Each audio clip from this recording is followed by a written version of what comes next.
Hi friends, welcome to Nagas Media. இன்னைக்கு நம்மளுடைய சேனல்ல ஒரு சூப்பரான vlog பார்த்தலாம். நாங்க பாத்தீங்கன்னா மதுரைக்கு கிளம்பி இருக்கோம். என்ன விஷயம் அப்படின்றத நான் உங்களுக்கு சொல்றேன். அதுக்கு முன்னாடி நம்மளோட நாகாஸ் ஒன்லி நேச்சுரல்ல பாத்தீங்கன்னா ஏகப்பட்ட ப்ராடக்ட்ஸ் இருக்குது. Weight loss combo, calcium and iron powder, immunity booster, glow serum, anti ageing Kumkumadi serum, lip lightening cream, இந்த மாதிரி நிறைய பொருட்கள் இருக்கு. எல்லாமே பாத்தீங்கன்னா நம்ம வந்து பவுடர் ஐட்டம்ஸ், சிறுதானியங்கள் வச்சு பண்றது, ஆயில் ஐட்டம்ஸ் எல்லாமே சன்லைட்ல ப்ராசஸ் பண்றது. ஸோ இப்போ தான் நம்மளுடைய ஆஃபர் பார்த்தீங்கன்னா கொஞ்சம் நாளைக்கு முன்னாடி முடிஞ்சுது. நான் எப்போவுமே சொல்கிறது தான், நிறைய ஃப்ரெண்ட்ஸ் பார்த்தீங்கன்னா பவுடர் ஐட்டம் முடிஞ்சிருச்சு வாங்கினது அப்படின்னாவே ஆஃபர் எப்போ கொடுக்குறீங்க அப்படின்னு சொல்லி நிறைய ஃப்ரெண்ட்ஸ் கேட்பாங்க. ஸோ இப்போ நிறைய ஃப்ரெண்ட்ஸ் கேட்க ஆரம்பிச்சிட்டாங்க பவுடர் ஐட்டம்ஸ்க்கு ஆஃபர் வேணும்னு. அதுலேயும் ஒரு சில ஃப்ரெண்ட்ஸ் பார்த்தீங்கன்னா ரிக்வஸ்ட்டாக கேட்டது வந்து இந்த வெயிட் லாஸ் காம்போவோட ஆன்டி ஏஜிங் குங்குமாதி சீரம் ஃப்ரீயாக கொடுத்தா நல்லாயிருக்கும் அப்படின்னு சொல்லியிருக்காங்க. ஃபஸ்ட்டு பார்த்தீங்கன்னா நம்ம 1/4 kilo calcium and iron powder கொடுத்துட்ருந்தோம். இப்போ பார்த்தீங்கன்னா குங்குமாதி சீரமும் கேட்கறதுனால நம்ம என்ன பண்ணியிருக்கோன்னா, ஒன்று குங்குமாதி சீரம், அப்படி இல்லைன்னா கால்சியம் அண்ட் அயன் பவுடர் வாங்கிக்கலாம் அப்படின்னு சொல்லி. கால்சியம் 1/4 கிலோவை விட குங்குமாதி சீரம் பார்த்தீங்கன்னா ரேட் அதிகம் இருந்தாலும் அதை நிறைய பேர் அதவே திரும்ப திரும்ப சொல்கிறதுனால சரி ஓகே இந்த வாட்டி அந்த ஆஃபர் பண்ணலாம் அப்படின்னு சொல்லி இருக்கோம். அதனால் இப்போ ஆஃபர் எப்போ அப்படின்றத நான் உங்களுக்கு சொல்கிறேன். நம்மளுடைய கம்யூனிட்டிலையும் ஷார்ட்ஸ் வீடியோ, யூடியூப் வீடியோ எல்லாத்துலேயுமே ஷேர் பண்ணுறேன். கண்டிப்பாக இந்த ஆஃபரை யூஸ் பண்ணிக்கோங்க. சூப்பரான ரிசல்ட் இருக்கும். வெயிட் லாஸ் காம்போலாம் நீங்கள் எடுக்க ஆரம்பித்ததுலேருந்து உங்களுக்கு அந்த ஒரு காம்போலையே சூப்பரான ரிசல்ட் தெரிய ஆரம்பிச்சிடும். அதனால் அதை தாராளமாக நீங்கள் யூஸ் பண்ணுங்கள். இப்போ வந்து வீடியோ என்னென்ன அப்படின்றத நாங்கள் சொல்லிடுறோம். நாங்கள் பார்த்தீங்கன்னா காலையில் ஒரு 4:45 5:30 இருக்கும், 5:30 கிட்ட இருக்குமா, அந்த நேரம் பார்த்தீங்கன்னா மதுரைக்கு கிளம்பிட்டோம். ஏன் அப்படின்னா அன்னைக்கு வந்து எனக்கு பர்த்டே அப்படின்றத நான் ஆல்ரெடி பார்த்தீங்கன்னா மதுரையிலேருந்து இன்னொரு வீடியோ நான் ஷேர் பண்ணியிருப்பேன். அப்போயே நிறைய ஃப்ரெண்ட்ஸ் பார்த்தீங்கன்னா விஷ் பண்ணியிருந்தீங்க. ஸோ எல்லா ஃப்ரெண்ட்ஸ்க்குமே ரொம்ப ரொம்ப நன்றி. இது அன்னைக்கு எடுத்தது தான். நாங்கள் பார்த்தீங்கன்னா மதுரைக்கு போயிட்டு மீனாட்சி அம்மன் கோயிலை பார்த்துட்டு அதுக்கப்புறமா தான் கடைக்கு போனது. ஸோ போய் உள்ள காரை நிப்பாட்டிட்டு வெளியில் வந்து ஃபஸ்ட்டு பார்த்தீங்கன்னா சாப்பிட ஆரம்பிச்சிட்டோம். அப்புறம் எனக்கு பசிக்கும் இல்லை அப்படின்ற மாதிரி ஆயிடுச்சு. ஏன்னா நம்ம பட்டுக்கோட்டையில் கிளம்பி மதுரைக்கு போகிற வரைக்கும் இடையில இறங்கி ஒரு தண்ணி, டீ, காஃபி எதுவுமே எடுத்துக்கல. ஸ்ட்ரெயிட்டாக ஏன்னா காலை வேலையா எல்லாம் கவுந்தடிச்சு தூங்கிட்டோம். மகி மட்டும் தான் வண்டி ஓட்டிட்டு வந்தாரு. வீட்டிலேருந்து மதுரைக்கு வந்து ஒரு 3:45 to 4 மணி நேரம் டிராவலிங் தான். கொஞ்சம் ஸ்பீடாக ஓட்டா 3.5 மணி நேரத்தில் போய் ரீச் ஆயிடலாங்க. ஆனால் எப்போவுமே பார்த்தீங்கன்னா ஸ்பீடாக ஓட்டவே மாட்டோம். எனக்கு அது ரொம்ப பயம். நான் மகி கிட்ட சொல்லுவேன், எந்த விஷயம்னாலுமே ஒன்று சீக்கிரம் கிளம்பணும், அந்த இடத்துக்கு நம்ம ரீச் ஆகணும் கரெக்டாக ஏற்றுக்கணும். இல்லையா ஒரு 5-10 நிமிஷம் லேட் ஆனாலும் பரவாயில்லை, நம்ம போய் சாரி கூட கேட்டுக்கலாம் அங்கே ஏதாவது முக்கியமான விஷயம். ஆனால் ஸ்பீடாக ஓட்டாத அப்படின்னு சொல்லுவேன். அதனால் காரில் பார்த்தீங்கன்னா பொண்ணு போல் போகிறது போய் நாங்கள் அங்கே நிப்பாட்டிட்டு சாப்பிட்டுட்டு அதுக்கப்புறமா பார்த்தீங்கன்னா இது கோயிலுக்கு உள்ளே போயிட்டோம். போய் பார்த்தீங்கன்னா எங்களுக்கு உள்ளெல்லாம் வீடியோ எடுக்க முடியாது இல்லையா, அதனால் சரியான கூட்டம். அங்கே ஒர்க் பண்ணுற அண்ணனே சொல்கிறாரு, ஏங்க எல்லாருமே கூட்டமாக இருக்கும்னு நினச்சிக்கிட்டு ஸ்பெஷல் தரிசனத்துக்கு டிக்கெட் வாங்கினா ஃப்ரீ தரிசனில் ரொம்ப கம்மியாக இருக்குது கூட்டம், ஏன் இப்படி இருந்தீங்கன்னு சொல்லி கேட்டார். நாங்கள் பரவாயில்லன்னு சொல்லி வெயிட் பண்ணி சாமியை கும்பிட்டுட்டு அதுக்கப்புறமா வெளியில் வந்து பார்த்தீங்கன்னா ஜிகிர்தண்டா தானே மதுரை ஃபேமஸே, அங்கே பார்த்தீங்கன்னா ஜிகிர்தண்டாவை போட்டுட்டு அதுக்கப்புறமா கிளம்பி வந்துட்டோம். எங்களுக்கு மத்தியானமே பார்த்தீங்கன்னா பசி எடுத்துச்சு. அங்கே நாங்கள் அவங்களே வாங்கி கொடுத்தாங்க, நாங்கள் சாப்பிட்டோம். பட் இருந்தாலும் பார்த்தீங்கன்னா இந்த மாதிரி மதுரை ஃபுட்டை வந்து நம்ம மிஸ் பண்ணக்கூடாது, நான்வெஜ் அப்படின்னு சொல்லி ஹோட்டலுக்குள்ளே போயிட்டோம். போய் பார்த்தா அன்னைக்குன்னு பார்த்தா ஒரு ஸ்பெஷலும் இல்லை. மதுரைக்குன்னு ஸ்பெஷல் இருக்கலாம், அது எதுவுமே இல்லை. சரி கிடச்சதை சாப்பிட்டுட்டு வீட்டுக்கு வந்து ரீச் ஆகிட்டேன். இது பார்த்தீங்கன்னா மறுநாள் எனக்கு அன்னைக்கு ஏகப்பட்ட வேலையாக போச்சு. இது பார்த்தீங்கன்னா என் மிஷினில் தம்பி பாப்பா என்ன பண்ணி வச்சாங்கன்னு தெரியல, அந்த இடத்த உடச்சிட்டாங்க. அதே மாதிரி மிஷின் மேலே பார்த்தீங்களா ஊறுபட்ட கோலம் போட்டு வச்சுருக்காங்க. இந்த மிஷினை சரியான வெயிட், அந்த ஹெட்டு மட்டும் பார்த்தீங்கன்னா ஏகப்பட்ட வெயிட் இருக்கும். இருந்தாலும் அதை தூக்கிக்கிட்டோம். அதே மாதிரி இந்த மோட்டரில் பார்த்தீங்கன்னா கருபுருன்னு சவுண்டு வேறு வருது. அப்புறம் அந்த இப்போ ஆட்டி காமிச்சு பார்த்தீங்களா, அதில் வந்து ஒரு கொடை மாதிரி ஒன்று வரும், அது இருந்தால் தான் இந்த இடம் தூக்கும். எத்தனை பிரச்சனைகள் இதெல்லாம் வந்து எப்போனா நம்ம சென்னையிலேருந்து காலி பண்ணி வரும்போது பார்த்தீங்கன்னா அந்த கொடையெல்லாம் மிஸ் ஆகிடுச்சு. எப்படி மிஸ் ஆச்சுன்னு தெரியல, சின்னோண்டு பொருள். அதை நான் இப்போ தான் அதை மாற்றவே போகிறேன். ஸோ அதை எடுத்துகிட்டு வந்து வச்சாச்சு, சக்ஸஸ்ஃபுல்லாக எல்லாத்தையும் மாற்றி எடுத்துகிட்டு வந்து வச்சாச்சு. இப்போ என் மிஷின் அப்படியே தங்க மாதிரி தைக்குது. அதுக்கப்புறம் பார்த்தீங்கன்னா மகி உட்காந்து அட்டை போட ஆரம்பிச்சிட்டார் நோட்டுக்கெல்லாம். நோட்டெல்லாம் பார்த்தீங்கன்னா எப்படின்னா ஃபஸ்ட்டு வந்து அந்த ப்ரௌன் ஷீட் நம்ம போடுவோமா, இப்போ பார்த்தீங்கன்னா ப்ரௌன் ஷீட் போடல, அதை விட இது குவாலிட்டியாக இருக்கும். இன்னொன்று அட்டை போடுறது ஈஸி அப்படின்னு சொன்னார் மகி. அதே மாதிரி புக்குக்கு பார்த்தீங்கன்னா நம்ம வந்து ஃபஸ்ட்டு பைண்டிங் பண்ணிகிட்டு இருந்தோம். இப்போ பார்த்தீங்கன்னா பைண்டிங் பண்ணலை. ஏன்னா பாப்பாவுக்கு 3rd ஃப்ளோரு, தம்பிக்கு 1st ஃப்ளோரு. பிள்ளைங்க எப்படி அந்த பைண்டிங்கோடு சேர்த்தா டபுள் வெயிட் ஆகிடும் எல்லாம். அதனால் இது லேமினேஷன் அப்படின்னு சொன்னாங்க. இது பார்த்தீங்கன்னா ரொம்ப தின்னாக அந்த அட்டையே வெளியில் தெரியுது பாருங்கள், புக்கோட அட்டை அந்த மாதிரி இருக்கும். ஆனால் புக்கை வந்து நூல் வச்சு தச்சிருப்பாங்க, நல்ல குவாலிட்டியாக பண்ணியிருக்காங்க, சூப்பராக இருந்துச்சு. அதனால் இந்த மாதிரி தான் தம்பி பாப்பாவுக்கு பண்ணியிருக்கோம். நோட்டுக்கும் பார்த்தீங்கன்னா அந்த மாதிரி போட்டாச்சு. இது எல்லாத்தையும் போட்டு நம்ம லேபில் ஒட்டி முடித்தாதான் கடமையே முடிஞ்சது. இல்லைன்னா அட்டை போடலையா இது போடலன்னு கேட்டே கிடக்குறாங்க. இது வந்து வாட்டர் ப்ரூஃப் செக். தண்ணி ஊற்றி பார்த்தா எப்படி இருக்குன்ட்டு.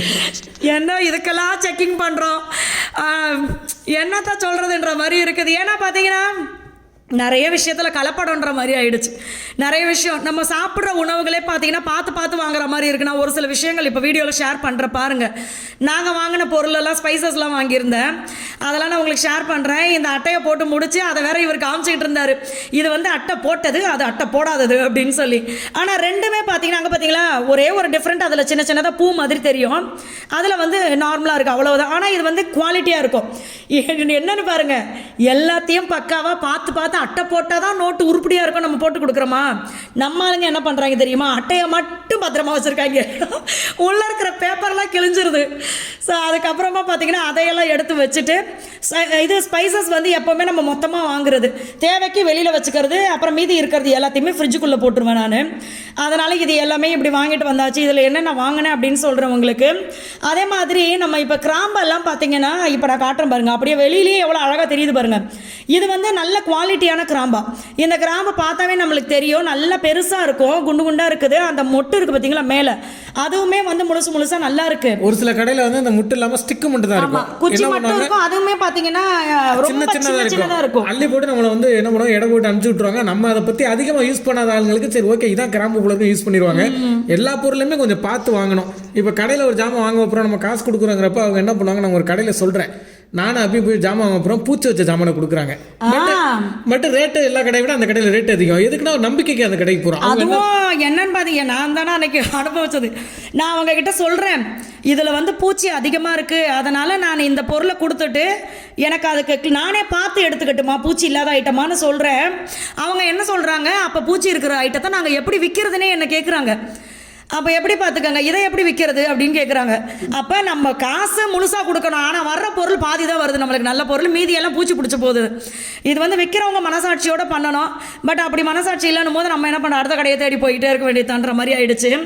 இதுலேயும் பார்த்தீங்கன்னா நல்ல பொருள் எல்லாமே சூப்பராக கொடுப்பாங்க, ஆனால் இந்த சுக்கு பார்த்தீங்கன்னா ஓட்டையாக அவ்வளோ ஓட்டை. சரி அதை மட்டும் மாற்றிடலாம் அப்படின்ட்டு எடுத்து வச்சுட்டேன். இது பார்த்தீங்கன்னா மிளகுல வந்து எனக்கு ஒரு பெரியவங்க சொன்னது, தெரிஞ்சோ தெரியாமலோ அதில் நடந்த ஒரு நல்ல கலப்படம் பார்த்தீங்கன்னா பப்பாளி விதையை கலக்கிறது அப்படின்னு சொன்னாங்க. பப்பாளி விதையுமே நம்மளுடைய உடம்புக்கு நல்லது அப்படின்னு சொல்கிறாங்க. அது வந்து டீட்டெயிலாக எனக்கு சொல்லலை, இது மட்டும் தான் சொன்னது. ஸோ அது வந்து மிளகு எல்லாமே இங்கே வந்து ஃப்ரெஷ்ஷாக இருந்துச்சு எங்களுக்கு. அடுத்தது பார்த்தீங்கன்னா பிரிஞ்சி இலை. இந்த பிரிஞ்சி இலையும் மொத்தமாக தான் வாங்கி வச்சுக்கிறது. இது எல்லாமே இருந்தால் தான் நம்ம இந்த மசாலா ஐட்டம்ஸ்க்கெல்லாம் செய்கிறோம் பாருங்களா, அது இத்தனையும் போட்டால் தான் அது நல்லா இருக்குது அந்த வாசனையோட.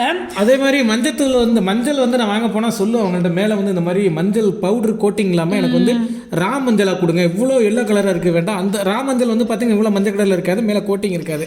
நான் அப்படி தான் வாங்கிட்டு வருவேன். இந்த வாட்டி அதை போட்டு விட்டாங்க. ஸோ இதை மாற்றணும். நீங்கள் கேட்டு வாங்குங்க எப்போவுமே வாங்கும் போது. அதே மாதிரி சோம்பு பார்த்தீங்கன்னா நார்மலாக அது வந்து இப்போ கலரே இல்லாமல் வெள்ளை வெள்ளைன்னு ஒரு மாதிரி இருக்கும், டிம்மாக இருக்கும், அதுதான் நல்ல சோம்பு. நம்மளை அட்ராக்ஷன் பண்ணோம், நல்லா பார்க்கறதுக்கு வந்து பலன்னு கலர் அதிகமாக இருந்தால் தான் அதை வாங்குறாங்கன்னு சொல்லிட்டு இப்போல்லாம் என்னென்னா சோம்பில் வந்து பச்சை கலர் மிக்ஸ் ஆகுது. அதே மாதிரி சீரகத்தில் கலப்படம் பண்ணுறாங்கன்னு ஒரு சிஸ்டர் சொல்லியிருந்தாங்க. அதனால் எல்லாமே பார்த்து வாங்குங்க. நம்ம வந்து உழைச்சி கஷ்டப்பட்டு ஒரு காசை சம்பாதிச்சு நல்ல பொருளாக வாங்கி சாப்பிட்ணுன்னா அந்த நல்ல பொருள்லேயே கலப்படம் பண்ண நம்ம என்னத்தை பண்ணுறது. அதனால் பார்த்து பத்திரமா சேஃபாக வாங்கிக்கங்க. கொடுக்குற காசுக்கு சரியான பொருள் அவங்களும் கொடுக்கணும். நியாயம் இல்லாமல் தான் நிறைய பேர் இருக்காங்க இப்போ. அதனால் நம்ம அதை பார்த்து நம்ம தான் செக் பண்ணி வாங்கிக்கணும். இது எல்லாத்துலேயும் பார்த்தீங்கன்னா மிளகுத்தூள், சீரகத்தூள், சுக்குத்தூள், ஏலக்காய் தூள், உப்பு, ஒரு இதில் சாட் மசாலா போடணும்னு சொல்லி எடுத்து வச்சுருக்கேன். இந்த பாட்டில்ஸ் எல்லாம் பார்த்தீங்கன்னா சும்மா ஏதோ சின்ன சின்ன பொருட்கள் இருந்துச்சு, அதெல்லாம் எடுத்து போட்டுட்டு தேவையில்லாத பாட்டில்கள் எல்லாத்தையுமே கழுவி நல்லா தொடச்சி இதை வந்து நான் எடுத்து தனியாக வச்சுருவேன். எப்போயாவது தேவைன்னா யூஸ் பண்ணிக்கலான்னு. இதெல்லாம் பார்த்தீங்கன்னா நான் ஆர்டர் போட்டது வேறு, வந்தது பார்த்தீங்கன்னா குட்டியோண்டாக வந்திருக்குது. சரி ஓகே, அதெல்லாம் எடுத்து வச்சாச்சு. அப்புறம் பார்த்தீங்கன்னா எங்கள் மாமியார் வந்து மீன் குழம்பு இதெல்லாம் செய்ய ஆரம்பிச்சிட்டாங்க. இந்த மீன் வந்து சாயுதவுக்கு தான் பிடிக்கும், அவனுக்காக தான் நாங்கள் கடை போனாக்கா காரணியாக கூட என்ன சொல்லுவோம், அது வந்து பெருசாக லைக் பண்ணாது மீனை. என்ன மாதிரி பாப்பா மட்டனில் இருக்க ஈரல் மட்டும் சாப்பிடும், அந்த ஈரல். அதனால் பாப்பா என்ன சொல்லும், தம்பிக்கு பிடிச்ச மீன் வாங்க. என் பையனுக்கு வந்து பார்த்தீங்கன்னா எப்போ பார்த்தாலும் சங்கரா மீன் தான் பிடிக்கும். ஸோ வாங்கிட்டு வந்தால் என்ன பண்ணுவான், குழம்பு வச்ச மீன், வறுத்த மீன் எல்லாத்தையும் ஒரு தட்டில் போட்டு எடுத்து வச்சுட்டு மொத்தமாக முடிச்சு விட்டுருவோம், நமக்கு வெறும் குழம்பு மட்டும் வச்சுட்டு. தம்பி நல்லா மீன் இதெல்லாம் எல்லாமே எல்லா நான்வெஜ்ஜுமே தம்பி நல்லா சாப்பிட்றான். ஆனால் எல்லாத்தையுமே நாங்கள் கொடுக்கறது இல்லை, ஒரு சில விஷயங்கள் பார்த்து தான் கொடுக்குறோம். எனக்கு தெரிஞ்ச விஷயங்கள் வந்து நான் அடிக்கடி சொல்கிற விஷயம் பிராய்லர் சிக்கனு, அடுத்தது பார்த்தீங்கன்னா இந்த கடையில் விற்கிறாங்கல்ல கூல்ட்ரிங்க்கு கலர் கலராக இதெல்லாம் வந்து ரொம்ப தவிர்க்க முடியாத சூழ்நிலை. எனக்கு வெயில் தாங்க முடியலப்பா, என்ன பண்ணுறதுனே தெரிலன்னு ஆசை வரும்போது நம்ம குடிக்கிறது தான் எல்லாருமே. நானே பார்த்தீங்கன்னா சில நேரம் வாங்கி குடிச்சிருவேன். ஆனால் மேக்ஸிமம் பார்த்தீங்கன்னா இந்த பன்னீர் சோடா இந்த மாதிரி ஒரு வாங்கி கொடுப்பாரு, நீ கலர் போட்டது குடிக்காதப்பா அப்படின்னு சொல்லி திட்டுவார். இந்த மாதிரி விஷயங்கள் இப்போ நம்மளுக்கு கூட ஓகே, ஆனால் சின்ன வயசுலேருந்து குழந்தைங்களுக்கு கொடுத்து பழக்காதீங்க. ஏன்னா கலர் போட்ட அந்த கூல்ட்ரிங்க் ஐட்டம்ஸ் எல்லாம் குடிக்கும் போது வந்து குழந்தையின்மை பிரச்சனையே வருது அப்படின்னு எனக்கு யோகா கிளாஸ் போகும்போது சொல்லியிருக்காங்க.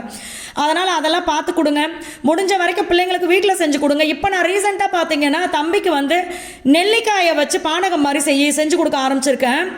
ரொம்ப விரும்பி குடிக்கிறான், எனக்கு அவ்வளவு சந்தோஷம்.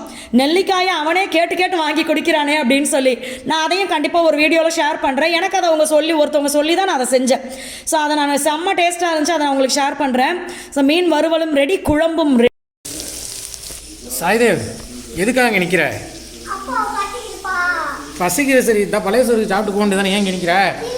இங்கே பாரு, பழைய சோறு தான் இருக்கேன், சாப்பிட வேண்டிய, ஏன் இங்கே நிற்கிற?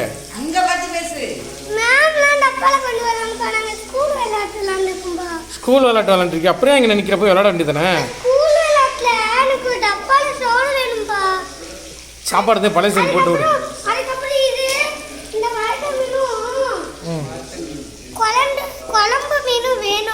அப்படியா, சரி இரு. தம்பி மீன் மேலே எவ்வளோ வெறியாக இருக்கான்னு பார்த்துருப்பீங்க. ஓகே ஃப்ரெண்ட்ஸ், இந்த vlog நம்ம இதோட கம்ப்ளீட் பண்ணிக்கலாம். நம்மக்கிட்ட என்னென்ன ப்ராடக்ட்ஸ் இருக்குது அப்படின்றதே நான் உங்களுக்கு கமெண்ட்டில் பின் பண்ணுறேன். ஆஃபரை எப்போன்றது சொல்கிறேன். பை.